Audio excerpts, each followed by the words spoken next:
So, are you ready? Are you ready to begin the adventure? Are you ready to cultivate an online learning community? I hope so, because we're going to go. But the first thing you have to do is get back into Canvas and start. So if you haven't watched this overview video, watch that first, okay? Because that'll give you the broad range of what we're going to do in the class. And I end it by kind of setting the tone for things. So definitely go watch that first. But how do we get to the orientation module? I do have a list down here. You can click on orientation module if you want. You can click on modules up here if you want. You could do what I would do and start here. So on this module, you're gonna find a lot of stuff. Orientation, getting started. What does that imply? We sort of have to know how to find things, and you have to know what tools are available, and you have to get started getting connected and communicating. Like you have to have all that in place, right? That's the getting started part. Before you go on any great adventure, you have to know those things. What are your tools? How are you going to communicate? Where are you going to go? So that's what we're going to do here. As we go down the page, there's some general information and the orientation checklist. Now, you need to get this done. Normally, our deadlines will be Sunday at midnight, normally. But because we had a holiday week and we're starting on Tuesday, I bumped it up. And also because a lot of people are starting their own classes, I just wanted to make sure you had time to go through this. It won't take you very long, but you need to go through it. And there's a couple of to-do things. And so these are the different pages. This will navigate you through it. And what you'll notice is at the bottom of most pages, there's going to be a teacher resource block. And what that block does is it does just what it says. It gives you some resources. It gives you the teacher view on some things. I mean, you're a student in the class, but you're a teacher, right? So I'm going to click on next, but I could also just as easily click on student information survey. So that's where we're going to start.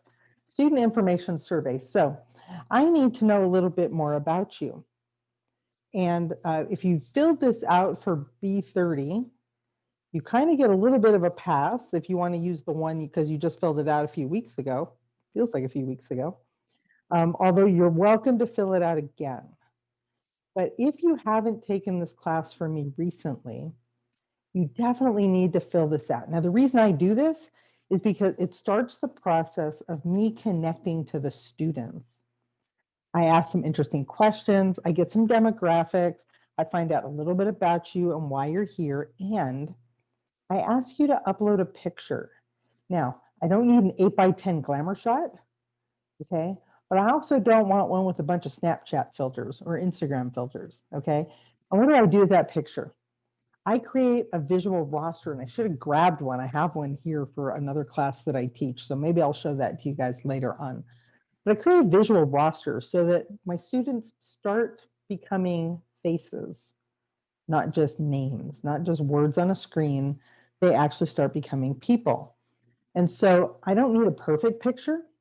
I would just like one that I can crop into, a square and stick on my roster so that while we're chatting, whether, if we're chatting in Discord, if we're chatting on a discussion forum, I can just look at the picture and see who you are, okay? And that's very important. And so before you take this, be prepared for that. And what this will do is open up into another window. It's a Google form. It's pretty basic. A lot of you have probably filled out Google Forms, and it'll ask you to log in. I'm already logged in. It won't ask you to log in. It shouldn't ask you to log in, but it will ask you to put your email address. Now, if you're already logged in with the Google account, like I am up here, that's what it's going to say. So if you want to switch accounts, but by default, your Bakersfield College email address is not a Google account. However, you can still use it. There's a little bit of an orientation to what the form's all about and to the semester that I use with all of my classes. And then you just jump in, pick what section you're in, first name, nickname. Like my first name's Deborah. Nobody calls me that, okay? So everybody calls me Debbie, so that's what I would put down there. So whatever you want me to call you, that's what you put there. Your preferred phone number. Do you want to get text messages? Here's the place to upload the photo. Okay, you can just take a selfie with a cell phone. It really, nobody else is going to see it. It's just for my roster.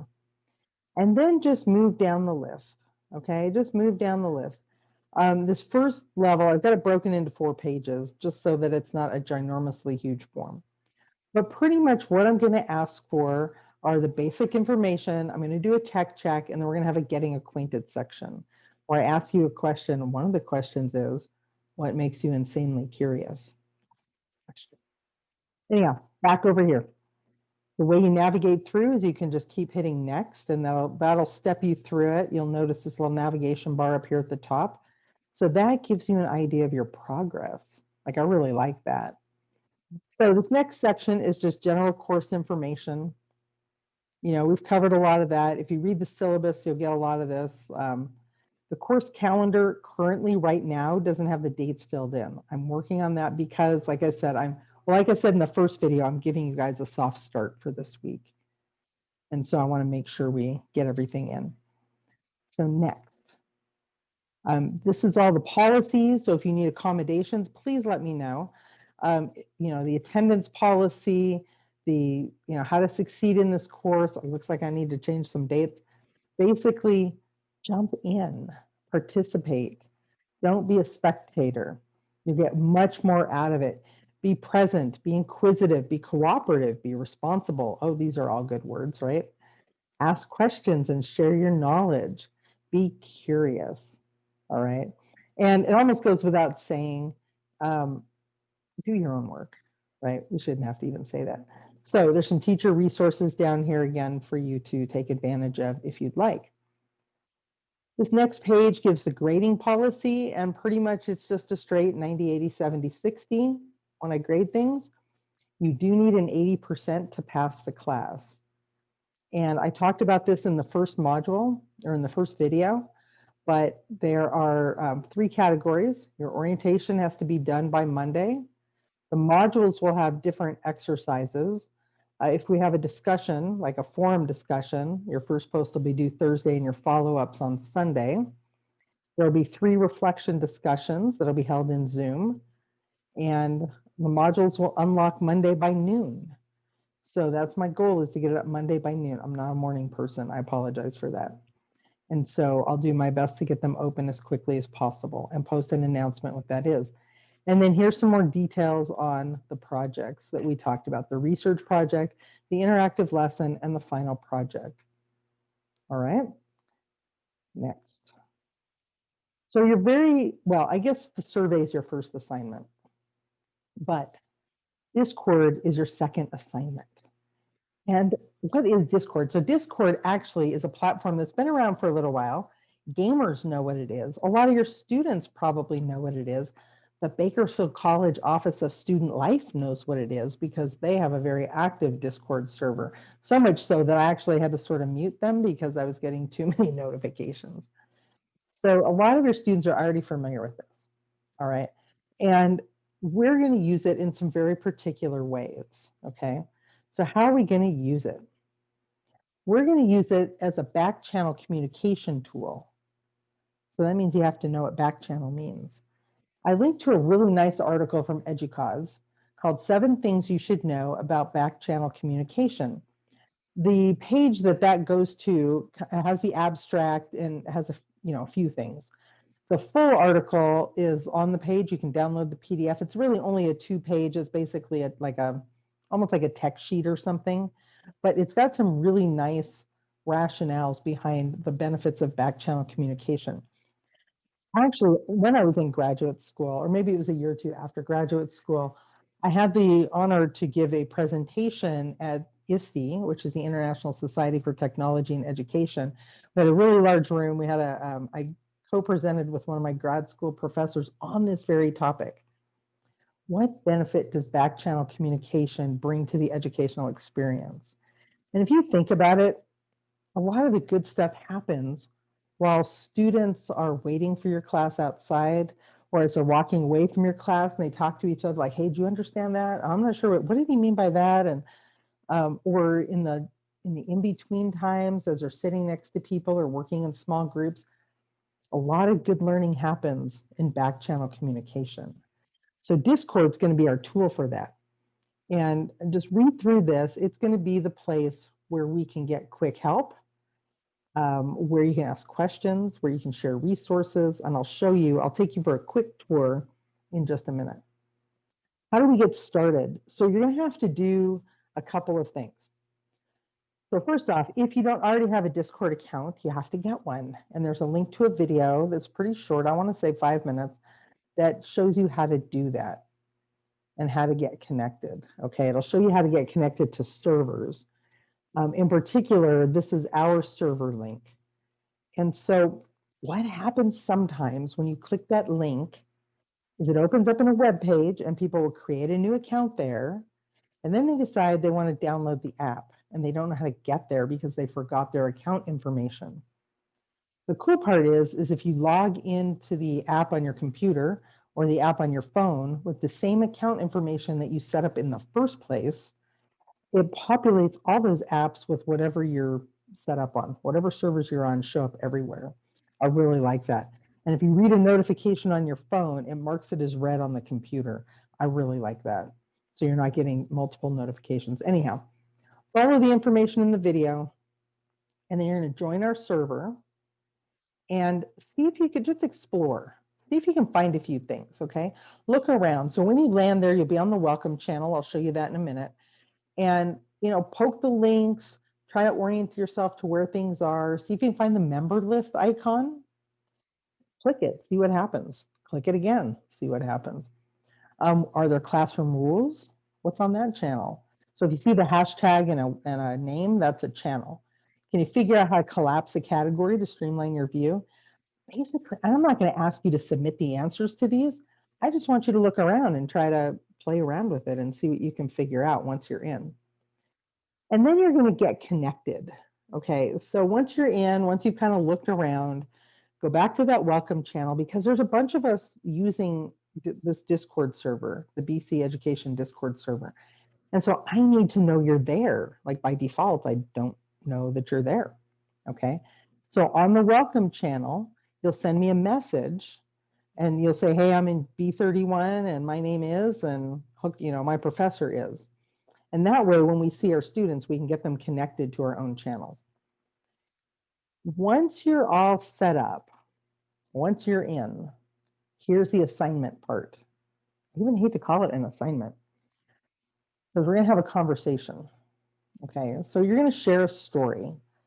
And on our general channel, and again, I'll take you here in just a minute, you're going to take a minute to share something you love about working with students. What is your experience with online communities in teaching or learning? I'll be honest, in graduate school, I actually did part of my research project not only on cultivating community in my online classes, but also on cultivating communities with online teachers, building a community of practice. And then some weird little thing got in where part of it had to do with cultivating a very large discussion forum about goats. You'll have to ask me about that sometime. It was actually called Goat Web. Somebody else has it now. It's long gone, the one that I did. But we had a couple thousand people in on a story called The Goat Train. And it was a total online community that was cultivated in some really interesting ways. So anyhow, respond to the questions, but you have to keep it a little brief because you only have about a 2,000 character limit.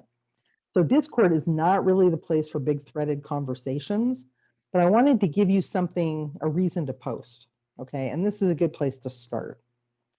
And then what you're gonna do is reply to a couple of people. And I'll show you in a second. Discord doesn't do threads, but it does let you click this reply button, and so it links the conversation, which is really nice.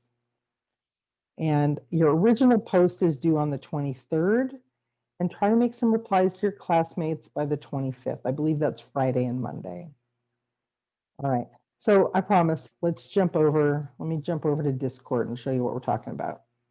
So if you're not familiar with Discord, this is what it looks like. Well, this is the app version. The app version is much easier to navigate. The phone version looks pretty much just like this. The web page version, not so much. Anyhow, so try to download the app if you can. And what you're going to do is when you jump in here, you're going to come into the welcome channel. And as you can see, people are already starting to populate this. okay? And as we see people, if you send a message, it makes it super, super easy for us to just put you in the right place. And so on this left-hand side, you've got the resource channel or the resource category. So if it's in all caps, it's a category. And if it has a little arrow, you can collapse things. You can go like that, which is really handy because it streamlines your view quite a bit. And let me open mine back up. And so you're gonna, once I connect you, once I put you on the roll, you're gonna see this EDUC B31 CRDI channel. That's where we're gonna play. That's where our stuff is, okay? And so read the instructions. It says, look for the general channel. I believe that's what it said. And make your post here. Now, right now, there's not anybody there. Let me go back to welcome. I'll show you that reply thing. So here's Dr. Menchaca. And when I hover over her post, you notice that it comes up. When I hover over her post, then I can make a reply. And down below, let's say replying to, and you just type in whatever. And what it will do is link it to that previous message. I can also leave an emoji, and there's all kinds of different emojis. For a gold star, because that was a good post. So it's always kind of good manners, especially, I don't have any announcements here yet, but especially if I post an announcement, you should leave a reaction so that I know that you saw it, all right? Otherwise, I don't know if you saw it. And if people post something you like, leave a reaction, all right? So we have a couple of different channels right now. We'll probably have a few more as we go along. Help desk is a very good place to post questions. Definitely, if you have a question, post it here. Somebody will see it. I probably will see it. You'll get an answer pretty quick. Random but related, has anything to do with teaching or learning, put it here. Okay, it doesn't, maybe doesn't fall under some other categories. And introductions, we'll get to that next week. So let me go back to our class because we're almost done with the orientation module. Click on next. Congratulations, that's it. But I'm giving you a little bit of a preview for next week. Okay. On next week, you get to do the jump start. And so anyhow, the jump start's going to be this 2-minute introduction video. So that's, let me stop sharing here. That's an overview. Get the orientation channel done. If you get all the stuff done and check everything off, then you get to go to the project module if you want to poke around in that. That gives some more details about those 3 projects we talked about. But until then, I just encourage you to go on the adventure. I know there's a lot of stress this week for a lot of people. A lot of things are going on, but this is one place, I think part of why we feel so much of that stress so intensely is because in online you're isolated. Like so often it feels like you and 40 students individually. And if you can start building those connections to each of them and let them build connections to each other, it'll be phenomenal. It'll be great. So let's start doing that this week. You have the student information survey, which gives me a jump start on you.